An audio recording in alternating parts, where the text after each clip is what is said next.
The church smelled of wet ash and candle wax gone cold. Margaret Holloway pulled her wool coat tighter. On October 17, 1952, St. Aldhelm's in the village of Trevone burned to its stone walls. 43 villagers stood in the drizzle and watched the spire fall. According to the parish register, she had played the organ every Sunday for 31 years. She never stopped. Margaret Holloway was 54 years old when the fire took everything but the exterior walls. The organ, a 1903 Willis Tracker instrument, stood at the center of the nave.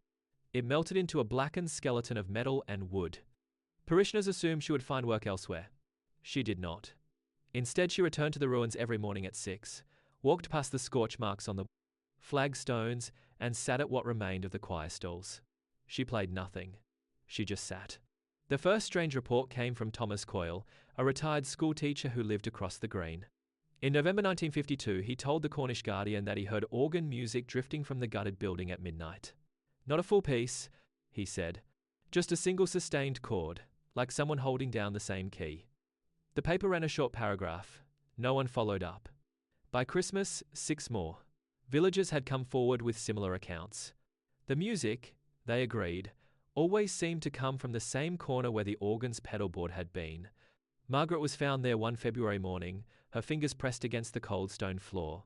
She told the vicar she had been practicing. The organ was gone. There was no instrument, no keyboard, no pipes. When asked what she had been practicing on, she pointed to the floor and said, "The silence still holds the notes." Father Brennan wrote in his diary that she seemed perfectly well, merely resolved. He did not call a doctor. He perhaps should have. The Cornwall Constabulary closed the fire investigation in March 1953. The cause was listed as an electrical fault in the vestry wiring.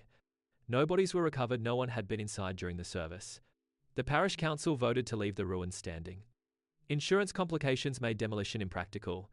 Margaret Holloway was offered a stipend to relocate. She declined. She had a small pension from her late husband, a fisherman lost at sea in 1947. She needed nothing from the church. She simply stayed. In 1958, a folklorist named Dr. Elaine Marsh visited Trevone on behalf of the Folklore Society.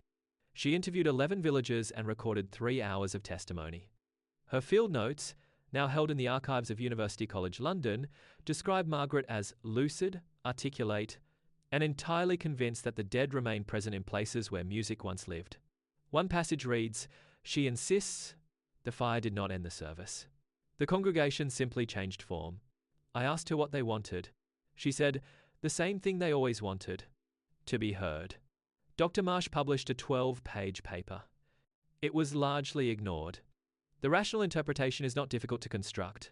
Margaret Holloway was a widow at 51. She had served a small rural parish for 3 decades. The church was her identity, her social world, her daily structure. When it burned, she experienced a grief-induced dissociative state that manifested as the conviction that the music continued. This is not uncommon. Psychologists have documented similar patterns in survivors of fires who return compulsively to ruins. The auditory hallucinations the sustained chord heard by neighbors may have been whined through broken windows, or they may have been embellishments added over years of retelling. And yet 2 details trouble this clean explanation. First, the organ was not entirely destroyed. A team of restorers who examined the site in 1994 recovered 31 original pipe ranks from the rubble. The instrument had been partially disassembled and stored in the crypt during renovations that were scheduled for November 1952. From the crypt, the organ should have survived. It did not, which suggests the destruction was not accidental but deliberate. Second, Father Brennan's diary entries from October 1952 are missing. The pages covering the 3 weeks before the fire have been removed. Not lost. Removed, the binding shows clean cuts. What if the organ was destroyed to prevent something? What if Margaret's insistence that the music continued was not a symptom of grief, but a recollection of something she witnessed? The crypt beneath Street Aldhelm's was sealed in 1953 and not reopened until 1994. When the restoration team cleared the debris, they found scratches on the inside of the crypt door. Fresh scratches. According to the team leader's report, the marks appeared to have been made by fingernails or a blunt instrument applied from the inside.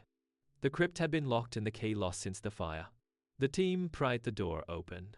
There was nothing inside but old wood and pigeon droppings. The scratches were never explained. In 2019, an acoustic researcher named Dr. Kenji Mori spent 2 days at the ruins with a directional microphone and spectrum analyzer. He told the BBC that he recorded anomalous sustained resonance near the south wall, a single low-frequency tone at 41 Hz that appeared without any visible source. His paper, published in the Journal of Scientific Exploration, has been peer-reviewed and remains unreplicated. Dr. Mori declined to speculate on cause. He only noted that 41 Hz falls below the threshold of human hearing but can be perceived as a sensation of presence. Margaret Holloway died in 1978. The church still stands. The wind still moves through its broken windows. And somewhere, a chord is still being held.